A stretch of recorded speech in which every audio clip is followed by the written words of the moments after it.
Nos honra con su presencia en la cabina el doctor Diego Valadez. Usted lo conoce de larguísima trayectoria. Diego, bienvenido, doctor. Es un privilegio estar contigo, ¿Cómo estás? Pepe. Fuiste Muchas gracias. Procurador General de la República. Así es. También de Ciudad de México. También Procurador de Justicia de la Ciudad de México. Así es. Entiendes todos los temas constitucionales. Trato de entenderlos, son muy complejos. Fuiste director o cabeza o titular del Instituto de Investigaciones Jurídicas de la UNAM. Así es. Bueno, y también vendías... Y soy amigo tuyo. Y vendías quesadillas, ¿o qué vendías también? Pero soy amigo tuyo, que para estos efectos es Gracias, lo que, desde más hace me, muchos lo años que más me distingue. Me honras, claro, Así es. claro. Le preguntábamos, lo comentábamos con el público, ya fue promulgada la reforma constitucional al Poder Judicial de la Federación. ¿Ahora qué viene? Se habla de problemas de carácter económico, miedo de los inversionistas nacionales y extranjeros, porque no hay certeza jurídica para lo que pueda llegar eventualmente a ocurrir con su dinero. Pero también hay problemas políticos de fondo que, no sé, ¿qué opines sobre la posible dificultad en el horizonte del gobierno de Claudia Sheinbaum? Los problemas que se van a dar son múltiples, Pepe. Unos son los que tienen que ver efectivamente con el impacto de carácter económico en cuanto a la forma como las calificadoras internacionales quieran determinar el crédito mexicano. Dice el presidente de la República que esas son mentiras de la oposición. Tal vez, vaya, ya sabemos que muchas veces el presidente señala que no son exactas cosas que los ciudadanos que estamos viendo. Por ejemplo, en el caso de Culiacán ya sabemos cómo están las cosas, pero se dice que es propaganda. Bueno, pero que están peor en Guanajuato. Sí. Haciendo caso omiso de eso, la realidad será la realidad. Todavía no sabemos esa famosa respuesta de los mercados, cuándo se producirá, en qué magnitud, si será en una sola expresión o será de manera recurrente o a través de diferentes etapas. Pero lo que es un hecho, lo que nos concierne a nosotros como justiciables, como gobernados, como mexicanos, que somos 130 millones, es que vamos a tener una justicia muy deficitaria porque va a ser una justicia ya comprometida en cuanto a su independencia.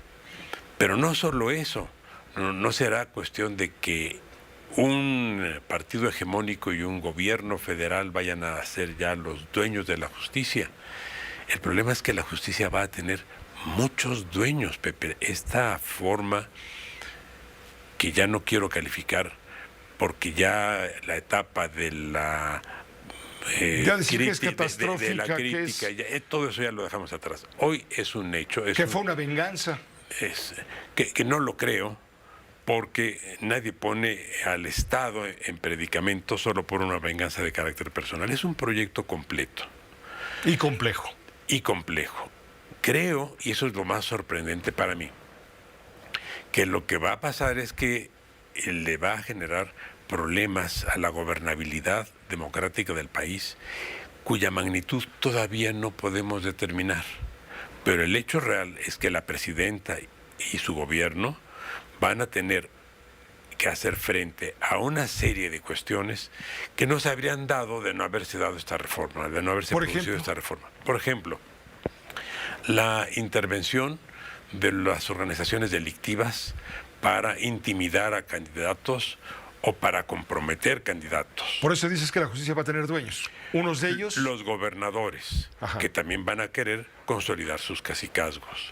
Los grupos económicos en diferentes lugares del país harán otro tanto. Las organizaciones políticas, a las que llamamos partidos, intervendrán de manera subrepticia o de manera abierta, porque ya estamos entrando también a una etapa de cierto cinismo en la vida del país, donde pasan las cosas y simplemente se dice que no es cierto, se niegan de manera descarada, a pesar de que estamos viendo con toda evidencia lo que está ocurriendo. ¿Esto qué significa? Que se va a dar una especie de feudalización de la justicia en México.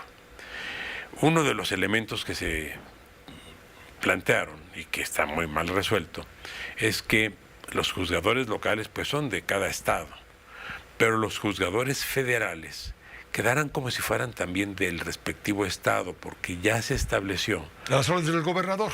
Que sí se estableció que quienes sean elegidos en un circuito judicial, ahí se van a quedar por todo el término de su gestión, a menos que por causas excepcionales sean modificados en cuanto a su asignación por ese nuevo tribunal de disciplina. De disciplina. Lo cual es un disparate, porque si alguien fue elegido en Nayarit y se le pasa a Veracruz, pues no se está atendiendo al hipotético principio democrático que rigió la elección. Ahí hay una contradicción. Pero el hecho real, lo que va a prevalecer, es que los juzgadores federales y locales serán todos de una misma circunscripción o estado. Con enorme influencia de los poderes fácticos en cada estado, comenzando por el Ejecutivo. Los gobiernos, los partidos, los grupos económicos, los grupos criminales. Y los grupos criminales, que ya sabemos cómo operaron en las elecciones de este mismo año. No es una sorpresa, no es una invención. Es cierto que eso también se niega, se dice que es falso. Pero el hecho es que hubo más de 500 candidatos que renunciaron, hubo más de 20 que fueron asesinados, hubo no sé cuántos más, no lo sabemos, que fueron intimidados, y de los que fueron intimidados tampoco sabemos quiénes accedieron a las presiones que se les plantearon. ¿Hay algo que hacer todavía? ¿Se puede revertir esta reforma constitucional? Entiendo que no, pero tú sabrás más que yo. Formalmente, constitucionalmente no, pero lo que habrá que ver es que haya sensibilidad institucional, social y política, también humana, por parte del próximo gobierno, y que se advierta que cuando esto haya fracasado, porque fracasará, tendrá que enmendarse. Ahora, no es eso solo. La forma de elegir a los jueces y magistrados federales y a los jueces y magistrados locales no se ha definido. ¿Cómo van a ser las boletas? ¿Cuánto tiempo le va a llevar a un ciudadano, a un elector, enterarse de las decenas o centenares de nombres acerca de los cuales tiene que elegir? Y deja eso, ¿cuánto interés? Mínimo. En Bolivia ya se experimentó eso. ¿Y qué pasó? Porque 10% en el momento de mayor afluencia electoral. Y otras cosas que se les olvidaron. Redujeron a la Corte a 9 ministros. Ahorita hay 11. Pero son 11. Entonces sobran 2. Pero ya desde ya, porque ya está en vigor la reforma. Desde ya, ¿cuáles son los 2 que sobran? ¿Qué va a pasar con las resoluciones en las que voten 11 y no 9? Se requiere una mayoría de 6 para ciertas determinaciones. Es 6 de 9. Pero si son 6 de 11, las cosas cambian. Eso no se previó en la norma transitoria, que Doctor Valadez, era más o menos elemental. Permítanos unos minutos hacer un corte brevemente. Claro que sí. Para reanudar y retomar, porque hay mucho, ¿no? Insisto, en la reforma se esconde en el horizonte el problema de la incertidumbre de gobernabilidad para Claudia Sheinbaum. Creo que es un tema importante. La intrusión de los grupos criminales, que es un asunto gravísimo, y el cambio del régimen judicial en el país. En un momento volvemos con usted, por supuesto, y el doctor Diego Valadez. Continuamos con esta conversación con el doctor Diego Valadez, constitucionalista, abogado de enorme prestigio, larguísima trayectoria, más de 50 y tantos años en estas lides. Diego, doctor Valadez. En que hemos estado en comunicación siempre. Hombre, ¿te acuerdas de aquellos viejos tiempos de la UNAM? ¿No estabas en la UNAM? En la UNAM, así es. Ahí comenzamos a tratarnos. Fuiste abogado general. Abogado general, así es. Doctor, ¿cómo beneficia la reforma judicial al Poder Ejecutivo? Ahora está dotado de poderes ilimitados, ya no hay prácticamente contrapesos, porque ya el contrapeso del Poder Judicial está sometido por la propia Constitución. Lo que viene es la autocracia. Es muy difícil saberlo, Pepe, porque la fragmentación de las formas de ejercer la justicia en el país va a ser muy alta. Como te dije hace unos minutos, se va a dar una especie de feudalización de la justicia. Por otra parte, el mal diseño de esta reforma hace que ahora 9 ministros vayan a hacer el trabajo de 11, porque no hubo una regulación en cuanto a que fuera un menor número de asuntos el que conociera la Corte. En Estados Unidos son 9 ministros o jueces. pero allá atienden alrededor de, digamos, fluctúa cada año. El año más bajo ha llegado a ser de 75 asuntos, el año más alto ha llegado a ser de 180 asuntos. Pero en México entran alrededor de entre 13 y 15 mil asuntos por año, que antes se atendían la mayor parte a través de las salas. Ahora se prohíbe que haya salas y todo se resuelve Desaparecieron en el pleno. 2 salas. 2 salas, todo va a ser en el pleno. En el pleno, imagínate el trabajar. Y con 9 en lugar de 11. Sin amortiguar, sin reducir, sin establecer formas de disminución de la carga de trabajo. Entonces lo que se va a dar es una acumulación de expedientes, se va a hacer más lenta la justicia, sin duda, y esto no beneficia a ningún gobierno, las presiones van a ser para el gobierno. Pero por otro lado, tú me decías, a ver, autocracia.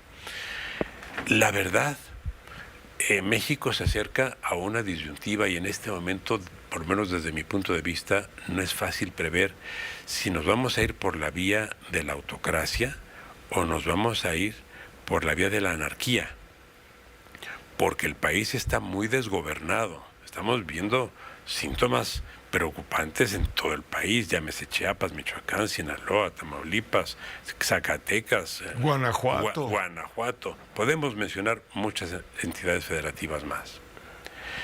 Y las causas, entre las causas dominantes de ese gran problema está la impunidad.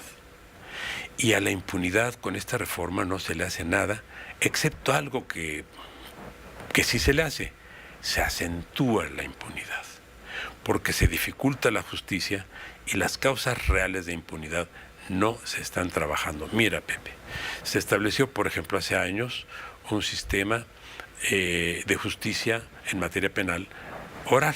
Sí, oral, sí. No hemos hecho una evaluación de sus resultados. Hemos establecido algunas disposiciones constitucionales tales como la anulación de todas las pruebas obtenidas ilegalmente. Cierto, las pruebas obtenidas ilegalmente deben ser objeto de sanción para quien las obtiene fuera de ley. Por ejemplo, quien graba una conversación telefónica y compromete a algún funcionario en un acto... Eso es irrelevante.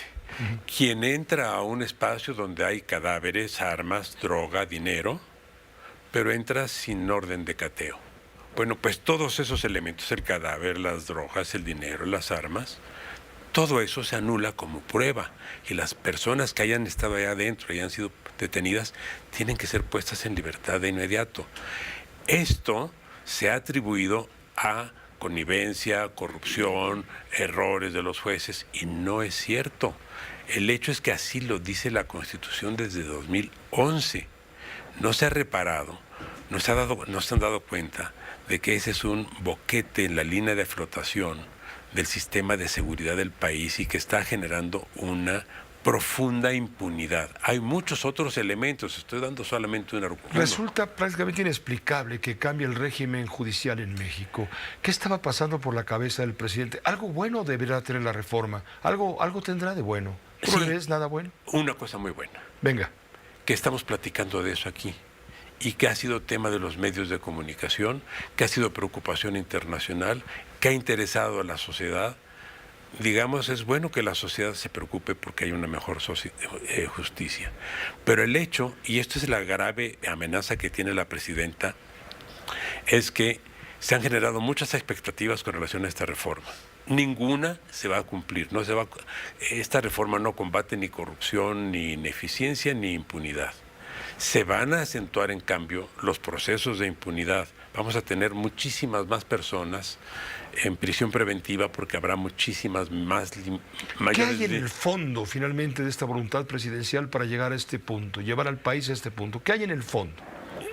Pepe, es una conjetura. Y eso te vuelvo a preguntar, esto es venganza.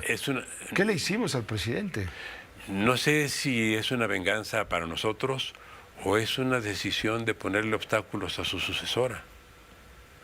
Es una conjetura, pero no encuentro una explicación. Vamos, si hubiera ganado una candidatura de oposición y se hubiera hecho todo esto, se vería como un acto, desde mi punto de vista, absolutamente incalificable, porque se le estarían dejando conflictos a una herencia maldita. Una herencia maldita. Pero hacerle esto a la candidata de su propio partido me parece inexplicable. No encuentro ninguna razón plausible para entenderlo. Y el único remedio sería una nueva reforma judicial en otro sentido. En el mediano plazo, según la descomposición tan profunda que esto va a producir, será inevitable hacer otra reforma de la justicia, una que sí responda a las necesidades de combatir la corrupción, de hacer la justicia más expedita y sobre todo de abatir la impunidad. Viene al caso que la ministra presidenta de la Corte, Norma Piña, abra el espacio de una nueva consulta al Pleno del Tribunal para definir si procede o no una controversia de magistrados y jueces para suspender la reforma. Desde mi punto de vista, no hay ningún fundamento para que haya ninguna forma de intervención jurisdiccional con relación a la reforma. Ya es norma vigente y creo que lo más sensato sería dejar las cosas así e irnos adelante. Dice Ernestina Godoy, senadora de la República, va a ser la consejera jurídica de la presidencia, asesora jurídica de la presidencia, le dice a Norma Piña que no debilite más al Poder Judicial. Yo creo que ya hay que literalmente pasar la página. Esto ya es un hecho consumado, es una reforma constitucional que fue adoptada en condiciones sui generis desde muchos puntos de vista, pero que en lo formal llenó los requisitos, satisfizo los requisitos del artículo 135, de manera que es mejor que veamos ahora hacia adelante. Habrá que ver primero cómo aterrizar una reforma mal diseñada, qué van a hacer los ministros sesionando ahora en pleno con relación a todo lo que tenían previsto en las salas. Van a tener que votar 11 en vez de ser 9. Va a ser una irregularidad constitucional, pero no fue previsto esto por el constituyente ordinario o permanente.